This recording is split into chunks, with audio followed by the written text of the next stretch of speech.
Panitia seleksi atau pansel calon pimpinan KPK berhasil menetapkan 8 nama calon dan telah diserahkan kepada Presiden Joko Widodo. Selanjutnya, para calon pimpinan KPK akan mengikuti tahapan uji kepatutan dan kelayakan di Komisi 3 DPR. Ada harapan besar di pundak mereka, mengingat popularitas KPK tengah pudar dalam upaya pemberantasan korupsi.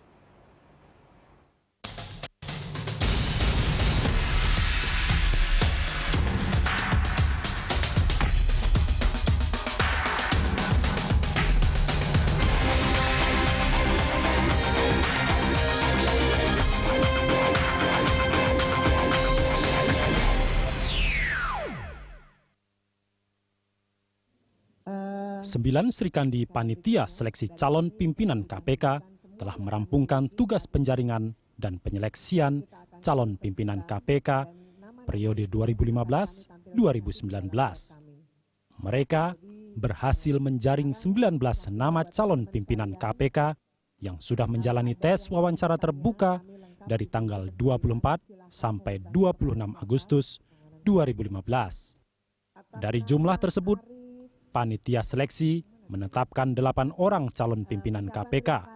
Menurut Ketua Pansel KPK, Destri Damayanti, ke-8 nama sudah diberikan kepada Presiden Joko Widodo tanggal 2 September lalu. Yang menjadi catatan penting seleksi calon pimpinan KPK kali ini adalah jumlah peserta jauh menurun dibanding seleksi calon pimpinan KPK pada tahun 2011 hingga 2015. Saat itu, 215 warga negara bersaing memperebutkan 4 kursi pimpinan KPK mendampingi Bushro Mukhodas yang telah terpilih secara otomatis. Mereka lolos tahap awal seleksi dari 642 pelamar.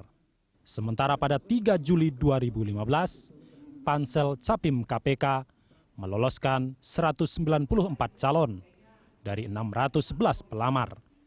Menurut ICW, menurunnya minat peserta berkaitan dengan kriminalisasi pimpinan KPK. Dari 19 nama, Nina Nurlina Pramono menjadi perhatian masyarakat. Mantan Direktur Eksekutif Pertamina Foundation itu terantuk kasus korupsi penanaman 100 juta pohon. Banyak pihak yang menduga kasus ini hanyalah upaya untuk menjegal Nina dalam usahanya menjadi pimpinan KPK. Namun hal itu buru-buru dibantah Direktur Tindak Pidana Ekonomi Khusus Bareskrim Polri, Brigjen Pol Victor Edison Simanjuntak. Victor memastikan pemanggilan Nina Nurlina murni berkaitan dengan dugaan korupsi proyek penanaman 100 juta pohon tahun 2012 sampai 2014. Hal itulah yang membuat Pansel Capim KPK mencoret nama Nina dari daftar 19 nama Capim KPK. Mengumumkan tersangka itu tidak boleh. Itu melanggar hukum. Equality before the law. Jadi sampai kapanpun tidak akan pernah saya mengumumkan nama tersangka. Nggak akan pernah. Tapi ketika kita melakukan penindakan lalu itu diliput oleh wartawan, nggak ada masalah. Tapi kalau mengumumkan tersangka, TPPI juga kan saya tidak pernah mengumumkan tersangkanya. Sebelumnya, Panitia Seleksi KPK mempertanyakan kinerja Nina Nurlina yang dinilai buruk terkait penanaman 100 juta pohon senilai 225 miliar rupiah oleh Pertamina Foundation.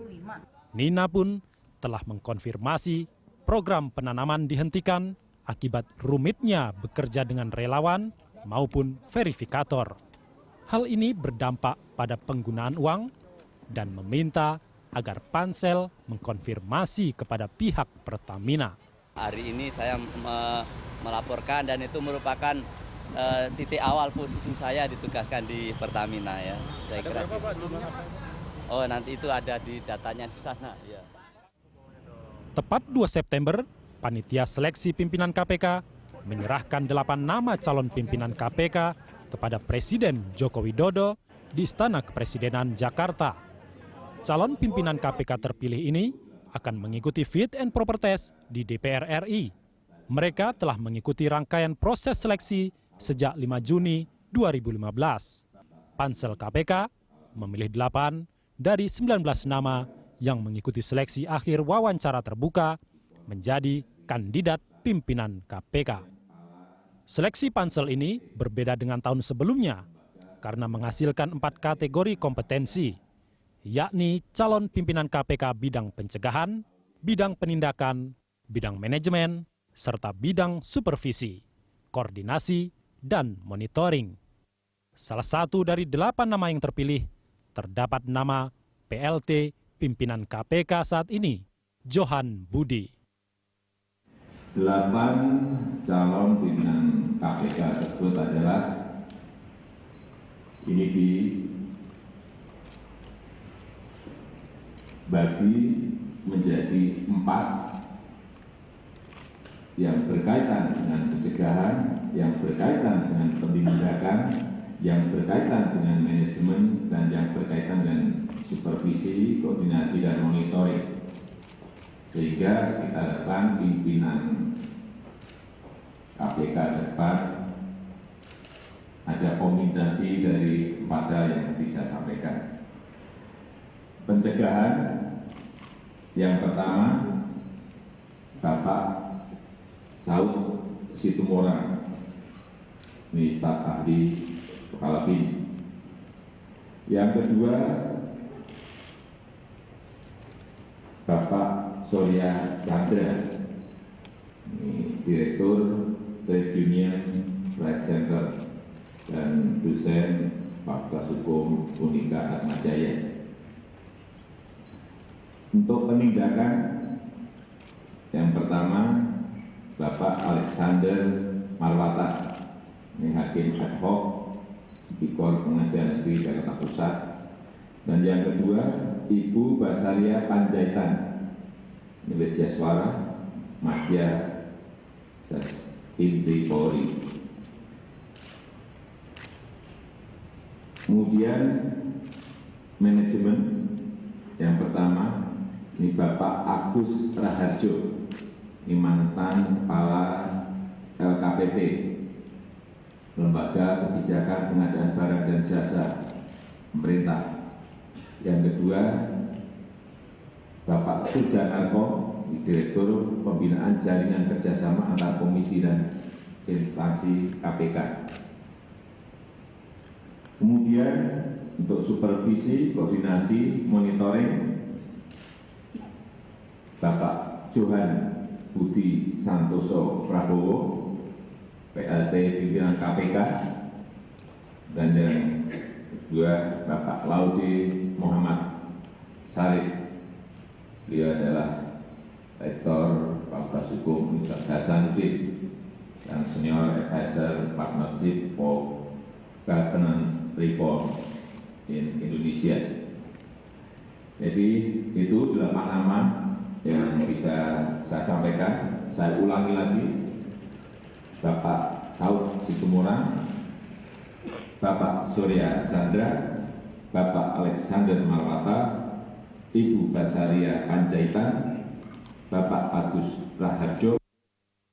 Calon pimpinan KPK terpilih ini telah lolos seleksi administrasi, pembuatan makalah, wawancara terbuka, hingga penelusuran rekam jejak bersama Polri, PPATK, Kejaksaan Agung, dan Badan Intelijen Negara.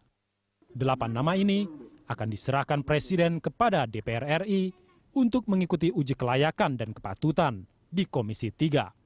Bersama 2 calon lainnya yang sudah diserahkan, yaitu Busro Mukodas dan Robi Arya Brata. Nantinya, DPR akan memilih 5 orang untuk menggantikan pelaksana tugas pimpinan KPK saat ini yang akan berakhir masa jabatannya Desember 2015.